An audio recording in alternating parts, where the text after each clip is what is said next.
Last night, the nation saw Prince Harry's interview with ITV journalist Tom Bradby, where he discussed his strained relationship with his family, press leaks from inside the palace, and memories of losing his mother, Princess Diana. And overnight, the Prince's interview with American show 60 Minutes also aired in the US, which included even more revelations. We're joined now by royal editor Camilla Tominey alongside Giles Brandon.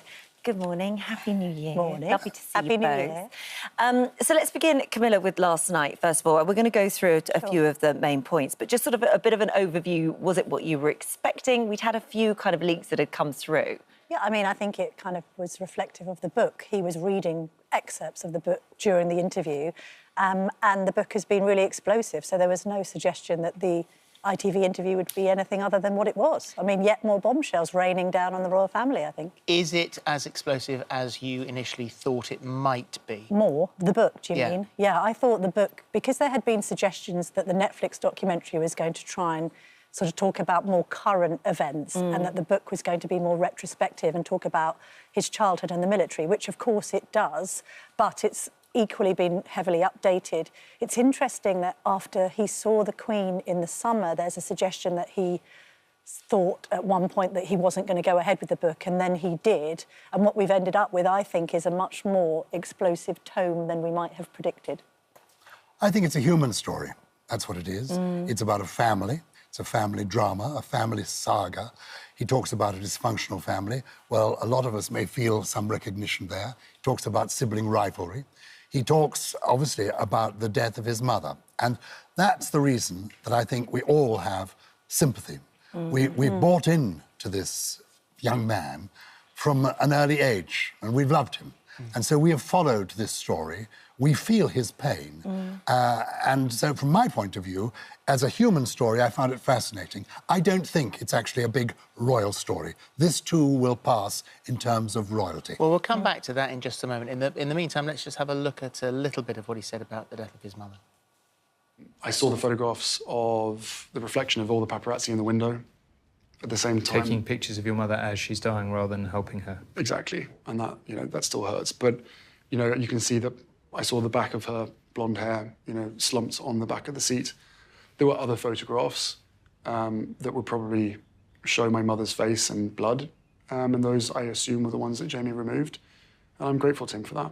I can't imagine, from any child's point of view, and also those are completely unique and horrific circumstances that you see those photographs. And Jamie, his private Yeah, that's secretary at Jamie the time, Lowther Pinkerton. took a lot of the photos out. He said he was grateful that he'd taken a lot of the more horrifying pictures out.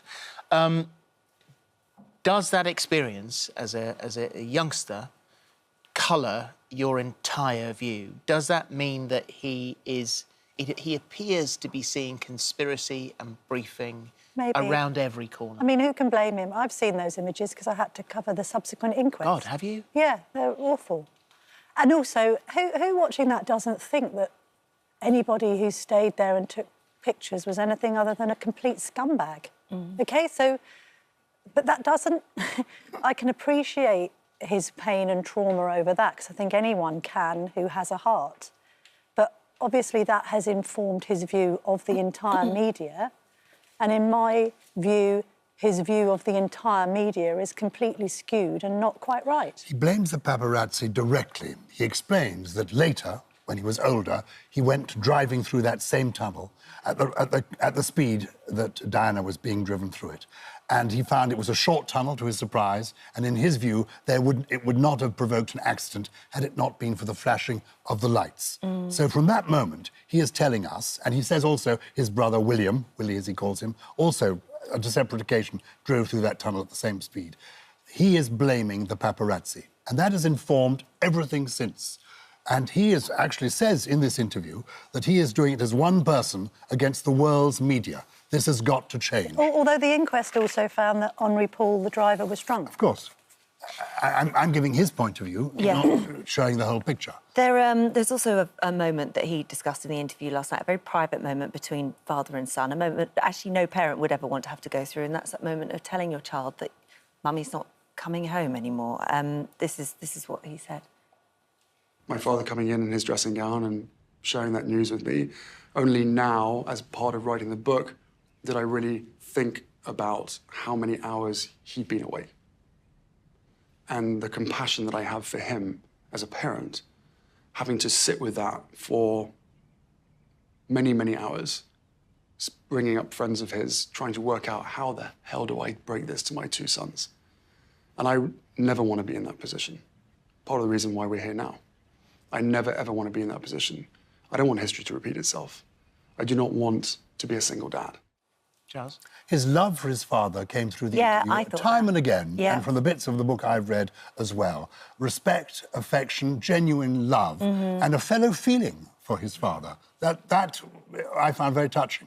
Also, I think the narrative has often been dominated by Diana's relationship with her boys, now men. And in the book, there's a lot about, although Charles couldn't hug him on that night, that he was at the end of the bed and patting him on the leg, that he subsequently insisted that Harry wrote him letters because he loved hearing from him in print, that he used to put little notes under his pillow.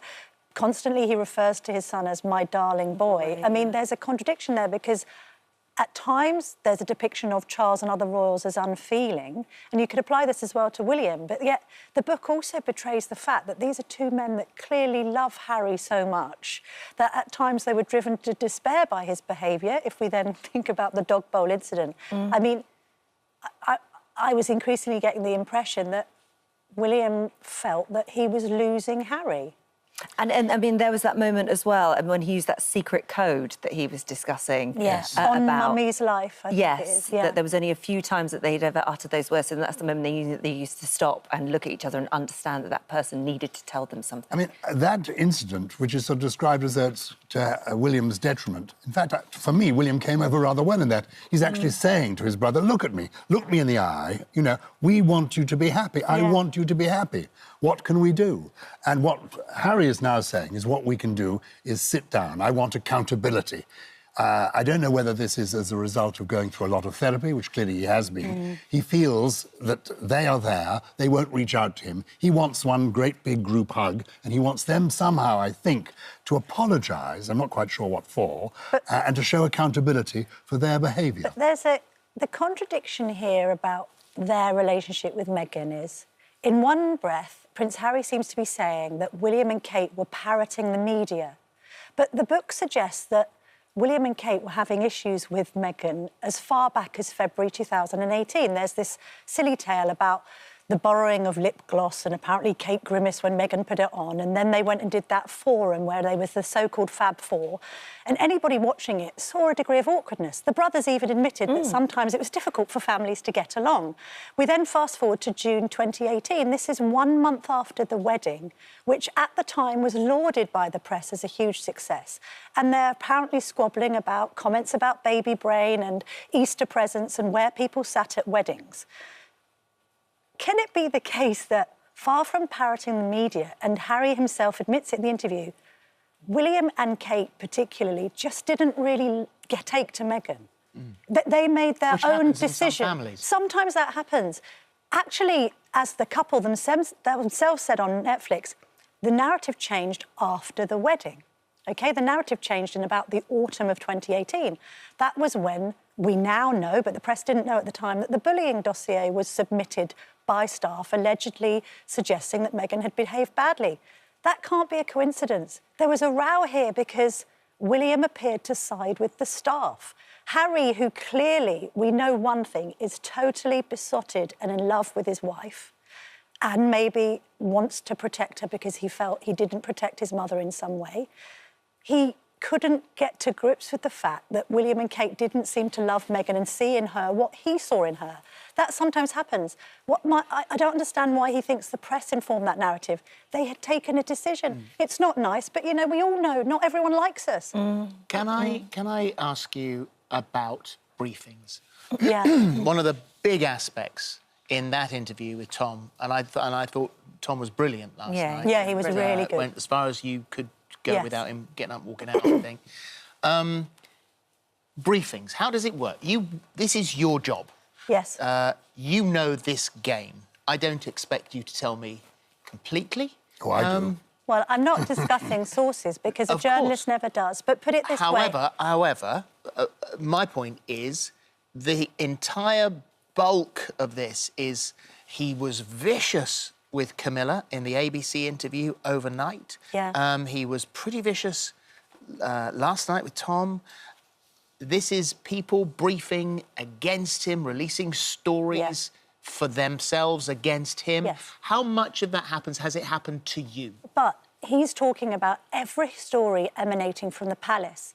But can people imagine that when a wedding happens, there are loads of external people involved in weddings who might say something to somebody who says something to someone? That's like saying that any story that appears about you two in the media always comes from this studio.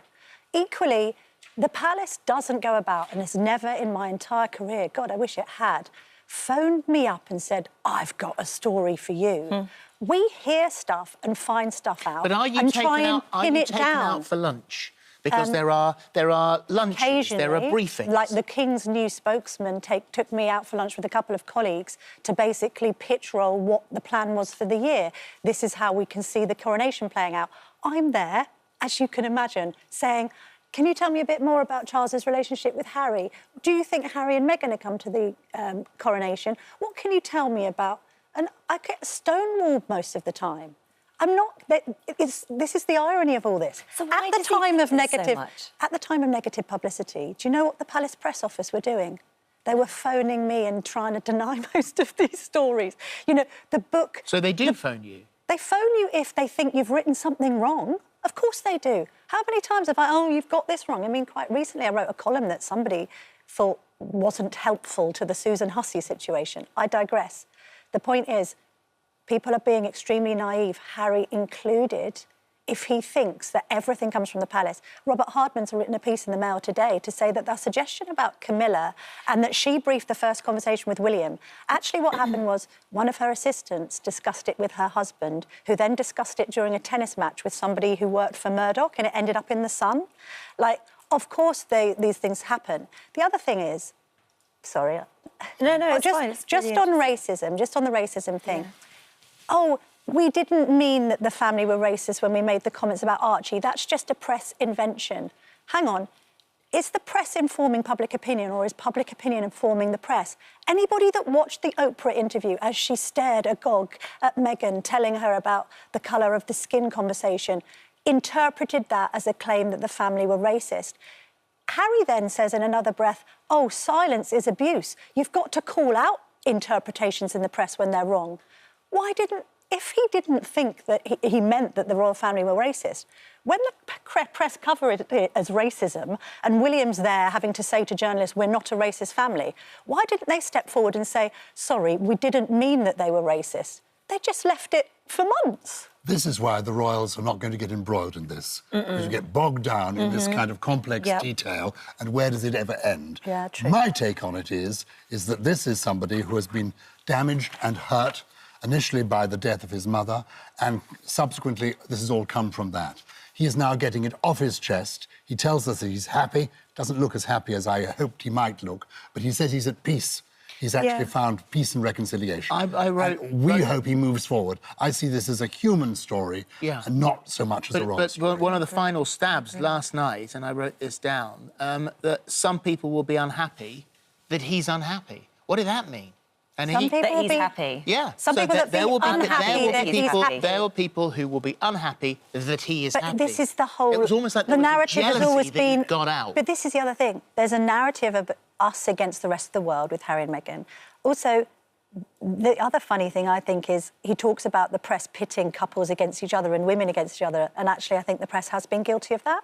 But the tone of the book is a huge amount of competition from him, that he felt he was the spare to the heir, that they didn't have the best accommodation, that they felt they should be on a level playing field with the Cambridges, stroke now the Waleses. So it's not like the press invented the sibling rivalry. We know it was there from the very beginning. He's admitting to it in the book. He was a great admirer, Harry, of his grandfather. And his grandfather, the Duke of Edinburgh, once said to me, nobody is ever happy until they've broken the mirror. I said, what do you mean by that? He said, break the mirror. Stop looking at yourself. If you spent all your life looking at yourself, you will be unhappy. Break the mirror. What do you think this will be doing within the palace Certainly with his brother. Well, my impression, and to be fair again, we're not getting that much out of the palace, although I noticed over the Sunday papers there were friends of William's who have said that he's devastated by this. There was an interesting piece in the Mail today saying from friends, well, you know, we know where quite a lot of the bodies are buried and we have kept our counsel for years and years and years because to be disloyal to a royal is to be cast out of the so-called circle of truth. So I don't think we're going to start seeing tit for tat. I think William and Kate keep calm and carry on, as do Charles and Camilla. Think they're hurt? Yeah, of course they are. Who wouldn't be? I mean, who here... Feels like who everyone's here hurting would be able to something like cope this. with this and shrug it off? What is very clear from this is that the king is also a father and clearly has been a very loving father. Within a broken home, Harry is saying, I have a very loving dad whom I love. He's got to hold on to that. And I think from the king's point of view, who doesn't spend a lot of time reading the newspapers, who hasn't got time to watch Even the TV... though apparently they're let out in every palace and in every you see, what's house. interesting about that is that's the press office. They certainly are laid out in the outer rooms, but I do assure you, at Clarence House, they are not leafing through all the papers. They get really aren't. cuttings But sometimes. interesting, in California, they still are. He brought up the Susan Hussey case, he brought up Jeremy Clarkson. He's obviously following all this in far too close a detail, whereas at this end, they aren't following it. I think, sadly for the king, what's frustrating too, is we're going to have, only 4 months from now, a coronation. This is a new era. This is the beginning of a new reign. And from the king's point of view, who's already visited all parts of the United Kingdom, he's going to be setting out on the Commonwealth, who is bringing so much that he wants to bring to the role. It is frustrating that there is this distraction going on. Although it's not seemed to harm them too much. I mean, the opinion polls suggest that the more Harry speaks, the less popular he becomes in this country, and the more popular the likes of the King and Kate and William become.